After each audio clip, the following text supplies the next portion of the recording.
Hello, habari. Kwa majina anaitwa Dr. Mary. Mimi ni mtafiti na mtabibu wa tiba asili na mambo yote ya mila na tamaduni.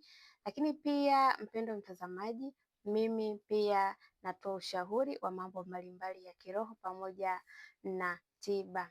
Na kukaribisha sana wewe ambaye ni mgeni katika hii channel na kuomba subscribe, share video kwa wengine nao wafaidike na elimu ambayo naenda kukuletea sasa hivi, elimu nzuri ambayo hujawahi kuisikia popote pale. Kwa wewe ambaye ni mfuatiliaji wangu wa siku zote, na kuomba ushare pia hii video na kwa wengine wakapate elimu hii nzuri ambayo naenda kufundisha sasa hivi. Leo nataka nizungumzie swala zima la mizimu au mababu na mabibi. Wengi huwa hawafahamu mambo ya mila na desturi, na wengine walishaacha toka zamani mambo ya kufuatilia asili zao walikotoka. Kama wewe unasumbuliwa na changamoto mbalimbali bila kujua chanzo au bila kujua nini kinasababisha, basi video hii inaweza ikakusaidia sana leo ukaweza kufungua akili yako na kujua nini ufanye katika maisha yako ya kila siku. Kwanza kabisa, kumbuka wewe ni mtoto wa asili, ni mtoto ambaye umetoka mbali katika koo na koo za mabibi na mababu. Kwa hivyo wewe umetengenezwa kutokana na damu za watu ambao ni mnyororo mrefu ambao umetoka mbali.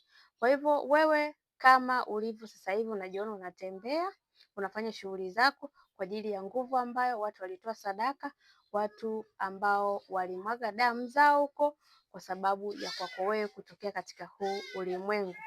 Kwa hivyo mpendwa mtazamaji wangu, wewe ambaye asili yako huifahamu na unapitia changamoto nyingi, aidha za uzazi, za biashara, za maradhi, hizi changamoto zote huwa zinatokana na asili.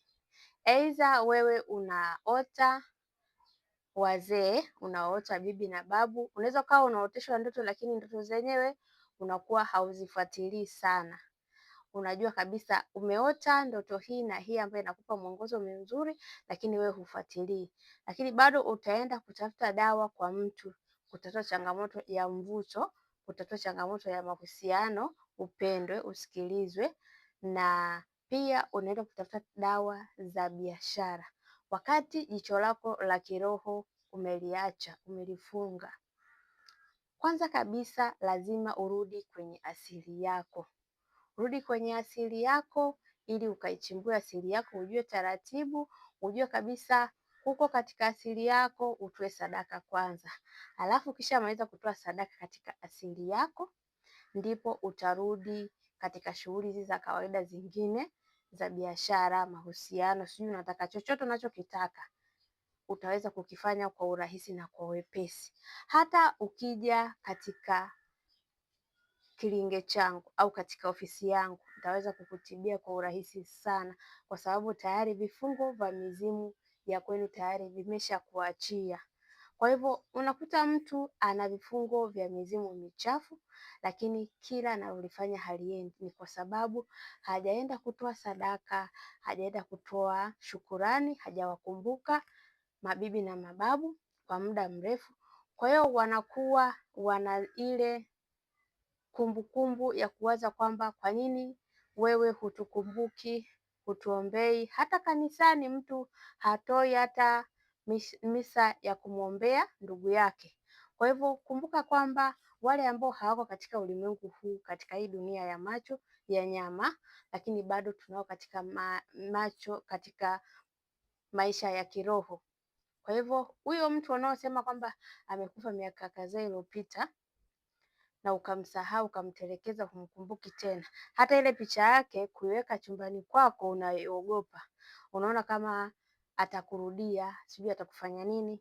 Hawezi kukufanya chochote, ila mkumbuke, muenzi, mpe sadaka, mpe shukurani, muombe msamaha. Omba msamaha kwa ajili ya familia nzima na ukoo mzima. Ukifanya jambo hilo, utakuwa umetengeneza njia ya mafanikio yako kubwa sana. na hautarudiwa tena na changamoto hizi zingine. Lakini kitu kingine, ukishajiunganisha na asili yako itakusimamia. Utakuwa tena sio mtu yule wa kutangatanga, itakuongoza na itakupa uponyaji wa kiroho. Akili yako itatulia, akili yako itakuwa inasimama sehemu moja. Kama ni biashara, utafanya biashara kama ni ya kuuza mazao. Kama utafanya biashara ya mifugo, basi utasimama katika biashara ya mifugo. Hautatangatanga tena kutokana na usimamizi ambao unao kiroho. Kwa sababu usipofanya hivyo, ukiingia kwenye biashara yote utakutana na changamoto. Ukiingia kwenye mahusiano na mtu, labda una malengo ya kuwa naye baadaye, lakini changamoto zitajiingiza mapema na utaziona. Hizo changamoto sio kwamba anasababisha yeye. Changamoto huwa zinatoka kwenye asili, zinatokana na nguvu za kiroho. Kwa hiyo kama wewe nguvu zako za kiroho zina malumbano, hazina maelewano mazuri, wewe mwenyewe hauna maunganiko mazuri na nguvu zako za kiroho na asili yako, kumbuka kila kitu kitakuwa ni mvurugiko. Kwa hivyo kumbuka kwanza asili yako. Nenda katika asili yako, nenda katoe sadaka, katoe shukurani, kaombe unachokitaka. Unataka kuomba upate pesa, unataka kwenda kuomba upate afya nzuri, nenda katika asili yako kaombe. Kafuate taratibu, waulize bibi na babu, waulize ndugu jamaa na marafiki, nataka nitoe sadaka, nataka nitoe shukurani kwenye asili yangu. Haukatazwi. Mtu yoyote wa dini yoyote anaweza kaenda akafanya ibada ya asili, kwa sababu ni asili yake, huwezi kuzuiliwa, ni wewe mwenyewe imani yako. Kwa hivyo mpendwa mtazamaji wangu, kama unapitia changamoto ambazo hujui chanzo chake ni nini, unapitia hekaheka nyingi za maisha, rudi kwenye asili yako, kafanye maombi. Mimi naitwa Dr. Mary. Ukifanya asili yako, ulete mrejesho katika chaneli hii ili kuweza kutupa mrejesho mzuri. Umefanikiwa katika hatua gani na umepata kitu gani? Na pia asili yako hiyo hiyo itakupa mwongozo katika ndoto. Sio mpaka uwe mtu wa tiba asili, sio mpaka mtu uwe mganga ndo upewe mwongozo wa ndoto. Hapana, unaweza kuwa mtu wa kawaida, lakini unaongozwa, unasimamiwa vizuri na asili yako na maisha yako yakaenda vizuri kabisa. Kwa hivyo mpendwa mtazamaji wangu, nakukaribisha tena na tena, na kuomba ushare video kwa ndugu jamaa na marafiki, nao wakajifunza elimu hii nzuri ya asili.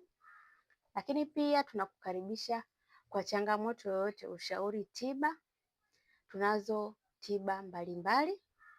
Unaweza kubonyeza alama ya kujumlisha 255 787 23 20 81. Utatupata kawaida na WhatsApp. Tutaweza kukupa mwongozo kuhusiana na changamoto yako. Tutaonana katika darasa lingine. Nakushukuru sana kwa kutazama hii video mpaka mwisho, na Mwenyezi Mungu akubariki sana sana.